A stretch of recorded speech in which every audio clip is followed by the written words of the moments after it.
Thrilled to be joined now by a guy that it's crazy. I've covered the Kings since 2001, grew up a Kings fan, and this is the first time I've ever had the privilege to run you down and talk to you, sir. LTrain, Lionel Simmons, joining us here, and can't thank you enough. How are you? I'm doing great. Thanks for having me. Thanks for inviting me on. I appreciate it. It was fun to reflect back on your career growing up, watching you. I know there were some thin times in Sacramento, but I was curious for you as a guy from Philly coming over to Sacramento and spending all 7 of your seasons in the NBA with Sacramento. How much of a culture shock was that for you? A big culture shock.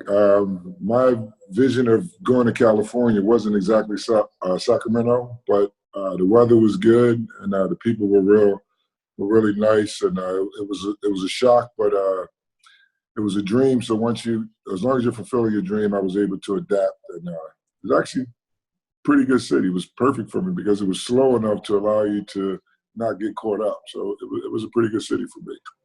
Yeah, it's funny how kind of grows on people after a while. And I know it's a lot. You got it at a time in the 90s when it was so different from what it was in the 80s. And now here we are in 2020, and it's certainly a lot different than what it was.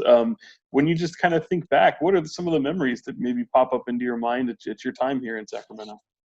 I just remember rice fields and fields and fields, and not many houses, and just the arena sitting out of nowhere in no man's land.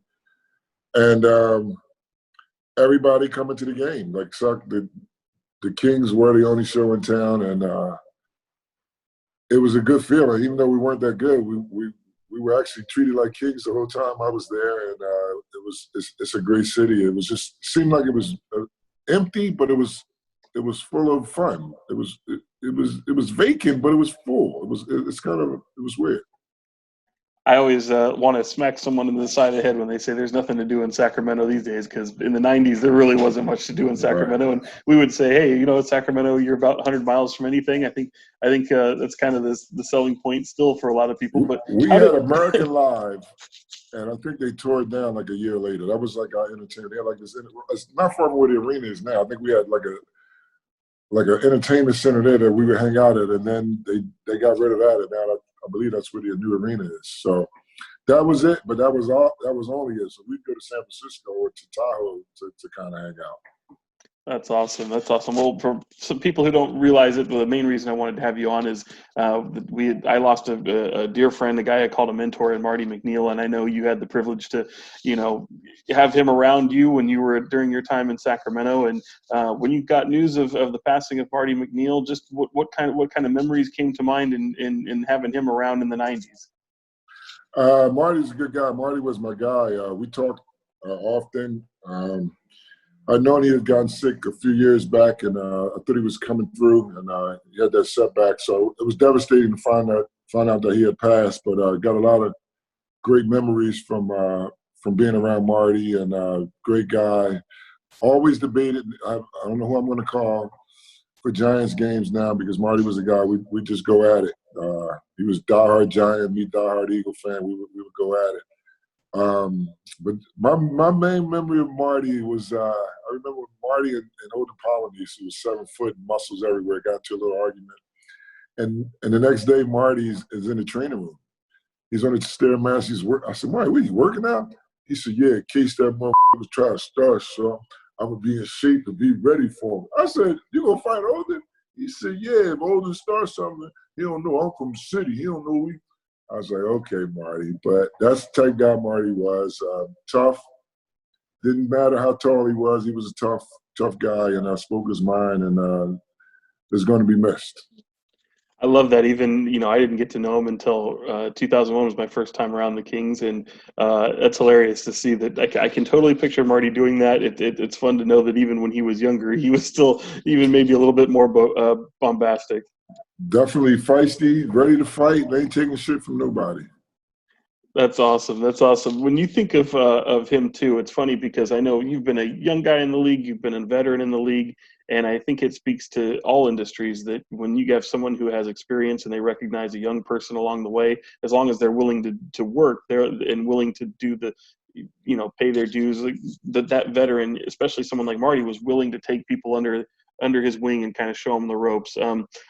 Did you kind of see that side of him as well? I mean, knowing that, for him, he was just starting off as an early NBA writer. He'd come over from Dallas, but did you see that kind of softer side of him as well? I always got the tough Marty because during those times, Marty caught a lot of hell from us, but Marty ultimately had the final say because he had the pen. So you kind of gave him a little shit, but you had to pull back because he would be writing an article tomorrow. So Marty was always feisty. He never came off as this loving and endearing writer. He was always like at your neck, but telling you the truth. And it was never personal. It was always about the game. It was always how you played. And at that time, we sucked, and he wrote it, and we had to take it. But he was just honest, brutally honest, and he didn't sugarcoat anything. He was from New York City, and he let you know right away. And I don't care where you're from. I'm from the city, and F you, and we can fight right now. Was Marty's mentality, and that's what I liked about it. That's what grew on me, and that's what I liked to love about Marty. He was. I was talking to Bobby Jackson the other day, and he was one of the two guys, at least in my era, when I was watching Bobby Jackson and Mike Bibby, the endless trash talk that was there. I said, man, you think he could probably hold his own as a player in the trash talking category? Maybe not so much the talent, obviously, but at least in the trash talking category. Well, he left. I'll tell you what. We played video games a lot, and that's where he reserved it. He would take the Jets, and I'd take the Eagles, and that's where he talked all his shit out over the video game because he couldn't play football lick, I don't believe. He was more of a tennis player. He always talked about his tennis, and I don't know much about his football, but we'd go at it. He'd talk as if he was this great football player. And that was our battles really over playing football. We never even played basketball in the video. We always played football, and we would go at it with the Jets, and he was just, I guess, a fierce competitor on that as well. That's awesome. I hope he's not the one to blame for the video game industry injury. He may have had a little something to do with it, but I won't say anything about that. No, he had nothing to do with that. That's awesome. On after that. That's when we had Grasswitch. He was writing all that. I think Grasswitch was our beat writer at the time. I think Marty came on right after him. I can't remember. Yeah. Remember Grasswitch? Is Grasswitch still around? He's still around, still with his Hawaiian shirts. He's not doing the sports still wearing thing. Hawaiian shirts. Oh yeah. Wow. Wow. He wouldn't. It was his trademark for sure. R.E. Grasswitch. Yeah, I'm sure there was plenty of dudes willing to fight him as well. But the difference with him is he wouldn't engage. He would write a crock of shit and come in the locker room and wouldn't even look at you. Marty would write it and come right to your locker and say, "What's up? You got something you ain't like it?" So that was the difference. Grasswitch would write it but wouldn't say anything. Marty would write it and say, "What you think about it? You don't like it or you like it or whatever." He would still engage with you.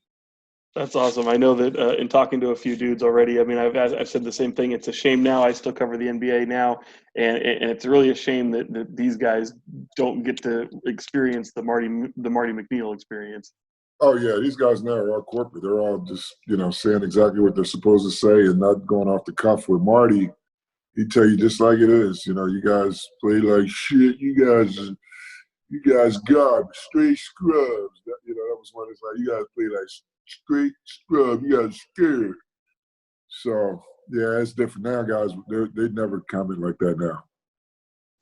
It's cool that you were able to keep it, like a lot of guys, just keep in contact with him as the years went by, and I know what a thrill it was for him to, even though, like you mentioned, the team didn't have that success he was rewarded with as it got towards the later years, especially in your career, that you were rewarded with that playoff run. I remember him speaking glowingly about the playoff run. What was it like for you guys to finally kind of push through and get to that postseason appearance? Oh, it was awesome because we'd been the butt of jokes for so many years, and now, we finally turned the page and made it to the playoffs. So it was a good time for us. It was something that I realized then that winning was a lot harder than losing because you had to come late, you had to come early and stay late. It was a lot more film sessions. It's another level when you get into the playoffs and winning, and that was the first taste that we had. And I think Mitch brought that winning attitude toward the team, and we were able to get to be somewhat successful in my final year. But it was always fun in Sacramento. Even something about that city made it fun. But the minute we started winning, had some success, is when the fans started demanding more, and it got a little. I don't want to say they got crazy, but they done as fans do. They want more, and the team got better. And when I left, the team got even more better. So I was just great to see them, to see the team and the city progress to where it is now, and I'm just glad to have been a part of it for 7 years. I've heard people say that first playoff game, which, I was too poor as a kid to be able to go there, but that first playoff game in Sacramento in the Sonics, when it shifted back to Sacramento at Arco, was the loudest that they've ever heard the arena when you guys took the floor. Would you concur with that? I would concur. It's like the playoffs was a whole different animal. Like we saw out Arco. Arco was loud, but when the playoffs came, it was really loud. And I can remember just coming out, with the ovations and just watching. I think they had like the smoke, and they had some, I forget what it was, but it was just like the whole arena was just like amazed and on fire. And everybody was just the whole week. I mean, just that whole week. I remember leading up to the game, the home game, and the city was just stoked. It was almost like, the city had never seen it before, and it was like something new, and everybody was just like, wow, when's the game? And before you know it was over, we got our ass whipped. But we did win one game, which felt pretty good. Yeah, for sure. It was. And then, Mitch gets hurt. Mitch didn't play the last game, right? Yeah. Right. That was my last game, ironic. That was the last game I played. It's crazy because in thinking of in just the way things broke down, there were highs and lows. You guys, had struggles and stuff like that. But I remember looking back at that thinking, wow, there was such a – you guys had players, but a lot of them were just so young at the time. And I think about just what I've seen lately with the Kings today, where how you have so many young players, they don't have that star like Mitch was. Maybe that becomes what De'Aaron Fox could be. But there seems to be some comparisons. But just in that league at that time in the 90s where guys were just older, they were veterans, they were grown men, the young guys didn't do so well. Yeah, I think the league has changed where the younger guy is allowed to play. It's kind of similar to me. Like when I got to Sacramento, I played like 38, 40 minutes a game, was able to shoot as much. Guys now are coming in and putting on a little slower. Or a guy like DeAndre Fox, who has tremendous talent, is able to turn that team around. I think he has the talent to, similar to Mitch, because we were bad. But once we got Mitch, we knew we had somebody that could carry us. And I think Fox has that same type of talent. He just has to get a little more experience to be able to do it. But the city, I mean, you're never going to find a better supporting city than Sacramento. And so everything's right there for him to take that next step. And I'm still a fan, and I watch him all the time and waiting for him to take that next step. Well, I can't thank you enough coming on, sharing those memories, especially with Marty. And I hope next time we do this, it's in person, and hopefully we can get you in Sacramento for a game, because I know – I got to get out. I missed the reunion they had, and I'm sorry because I talked to the guys, and they had such a great time. But I'd like to get back to Sacramento soon, and hopefully I'll look you up. We talk. I'd appreciate that. I've heard from fans who say the elusive ones are the two that come to mind are always Lionel Simmons and Jason Williams, and getting them back. It's like, well, Jay Will's been back twice. Lionel's next. Jay Will's. I actually came back to the Lakers. It's so bad it's been. The Lakers, the Kings were playing the Lakers in a playoff game. Is the last time I've been back to Sacramento. Wow. That's bad. So we definitely got to get you in the newer. So I got to get back. I will. We'll do, Sean. Thanks, man. I appreciate it. I appreciate you, Lionel. Thank you so much. Thank you. Take care.